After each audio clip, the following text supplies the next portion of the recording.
شالوم شالوم بيتسب እግዚአብሔር አምላኽ ከመይ ሓዲርኩም አንዓኹም ሰላሕ الدين ካብ CRG International Church Stockholm Sweden ሎሚ ድማ ነዚ መዓልቲ ዝኾን ከም ትልሙድ ናይ መዓልቲ ቃል ሓቢርና ክንካፈሊና ሎሚ ንካፈሎ ቃል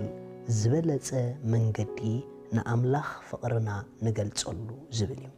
ሪኢኹም ኣሕዋት ዝበለጸ መንገዲ ንእግዚአብሔር ክሳዕ ክንደይ ከም ነፍቅሮ I love you ክንብለሉ ንኽእል መንገዲ እግዚአብሔር ኣዳሊልና እዩ እዚ ዝበለጸ መንገዲ ክንጥቀመሉ እንተደኣ ጀሚርና ንኣምላኽ ንዕኡ ዘለና ፍቕሪ ብትኽክለኛ ከም ትሱ ዝደልዮ መንገዲ ጌርና ንገልጸሉ ኣለና ማለት እዩ ንእግዚአብሔር ከመይ ከም ነፍቅሮ ንክርስቶስ ከመይ ከም ንፈትዎ ክንገልጸሉ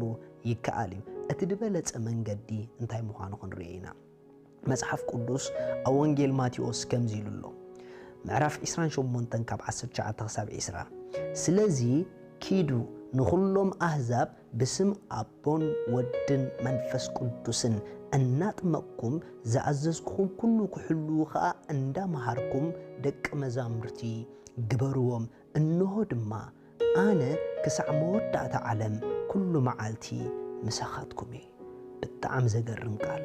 ረአዩ ሕዋት ንእግዚአብሔር አምላኽ ናይ መጨረሻ ባህጉ ንእግዚአብሔር አምላኽ ናይ መጨረሻ ናይ ልቡ ደስታ ወዱ ኢየሱስ ክርስቶስ ኣብ ሰባት ክኸብር ከሎ እዩ ወንጌል ክንገር ከሎ እዩ ምኽንያቱ ስለ ወንጌል እግዚአብሔር ዝኸፈሎ ዋጋ ኣዝዩ ከቢድ ዋጋ እዩ ስለዚ እግዚአብሔር አምላኽ ንዕኡ ዝሕጉሶ ንዕኡ ባህ ዘብሎ እንታይ ተዳኢልኩምኒ ሓንቲ ነፍሲ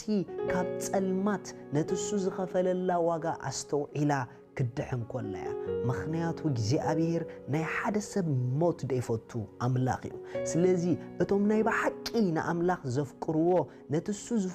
ዝፈትዎ ነትሱ ዝደልዮ ዝገብሩ እዮም ኢየሱስ ክርስቶስ ኣብ ምድሪ ንኣምላኽ ኣኽቢርዎ ሓሊፉ ንኣምላኽ ብኸመይ ኣኽቢርዎ ተዳኢልኩምኒ ነትሱ ዝደልዮ ስለ ዝገበረ ንሕና ድማ ንእግዚአብሔር ናይ ባሕቂ ፍቕርና ንገልጸሉ ፍቕርና እንርእዮ እቲ ዝዓበየ መንገዲ ንዝጠፍኡ ነፍሳት ብወንጌል ወዱ ክድሕኑ ስለ ወንጌል ደው ክንብል ኮለና ወንጌል ወዱ ክንምስክር ኮለና ስለ ወንጌል ክንእውጅ ኮለና እቲ ናይ መጨረሻን ዝበለጸን ንእግዚአብሔር I love you ንብለሉ መንገዲ እዩ እቶም ወንጌል ዝምስክሩ ሰባት ንሶም ኩሉ ጊዜ ክምስክሩ ከለዉ ኣቅድሚ እግዚአብሔር አምላኽ ፍቕሮም ከም ጥዑም ሽታ እዩ ዝዓክክ ምኽንያቱ ንወንጌል ዝሰብኽ ኩሉ ንእግዚአብሔር ዘለዎ ፍቕሪ ዝገልጽ ሰብ እዩ ስለዚ ካብ ንእግዚአብሔር አምላኽ ኣብ ገዛ ተንበርኪኽና I love you ክንብሎ ንውዕል ንሓደ ሰብ ኣብ ደገ ወፂና ክንምስክር ኮለና ተዓቢ መግለጽ ፍቕርና ስለዚ ካብ በኣፍና ንእግዚአብሔር ፍቕርና ንገልጸሉ ነቶም ኣብ ጸልማት ዘለዉ ብርሃን ወዱ ብምንጋር ክንገልጸሉ ይበልጽ ስለዚ ሎሚ ቶም ኣብ ደገ ዘለዉ ኣሕዋት ኣሓት ኩሎም ንሶም ንእግዚአብሔር አምላኽ ፍቕርና እንርእየሉ መንገድን ዕድልን እዮም ንዓና ስለዚ ክንጥቀመሎም ጽባሕ ንጎ ምስ ጎይታ ከይተራኸብና ኣብ ምድሪ ኮለና ዓቐን ፍቕርናን ፍትወትናን ባህግናን ንዕኡ ወንጌል ወዱ ብዘይ ምቁራጽ ብምስባኽ ከነርእን ክነግርን ይግብአና እዩ ንእግዚአብሔር አምላኽ ክሳዕ ክንደይ ኻተፍቅሮ ንእግዚአብሔር አምላኽ ክሳዕ ክንደይ ኽተፍቅርዮ ናይ ባሕቂ ፍቕርኻ ፍቕረይ ክንገልጸሉ ንደሊ እንድሕር ኮይንና እቲ መንገዲ ወንጌል መንጋር እዩ ምኽንያቱ እቲ ነቦ ዘፍቅር እቲ ንእግዚአብሔር ዘፍቅር ወንጌል ዝነገር ሰብ እዩ መጽሓፍ ክዛረብ ከሎ ከምቲ ኣቦ ንዓይ ዝለኣኸኒ ኣነ ድማ ንዓኻትኩም እልእከኩም ኣለኹ እዩ ዝብል ስለዚ ነቲ ዝተለኣኽናዮ እንተፈጺምና ኢና ንእግዚአብሔር አምላኽ ፍቕርና ንገልጸሉ ስለዚ መታን ፍቕርኹም ከተርእይዎ መታን ፍቕርና ከነርእዮ ንገለ ሰባት ወፂና ንኣውጅ ወንጌል ንንገር ንመስክር ግዲ ይበለና ዝነገር ናቱ ናይ መጨረሻ ቃል ኪዱ ትብልያ ኣብዛ ኺዱ ምግላጽ ፍቕርና ንዕኡሎ እቲ ኻልኣይ ዘገርመኩም ነገር ካብቲ ሓደ እቲ ኣባና ዘሎ ብርሃን ናይ ብርሃን ህይወት ዝግለጽ ሻይን ዝገብር ወንጌል ብምንጋር እዩ ወንጌል ዝነግሩ ብርሃኖም ዝገልጹ ሰባት እዮም ካብቲ ሓደ ብርሃን ምዃንና እንግለጽ ብርሃንና ዝረአ ጨው ኮይንና እንግለጽ ወንጌል ብምስባኽ እዩ መጽሐፍ ቅዱስ ዮሐንስ ምዕራፍ 5:35 ክዛረብ ከሎ ስለ ዮሐንስ ክዛረብ ከሎ ንሱ ዝነድድ መብራህቲ ነበረ ኢሉ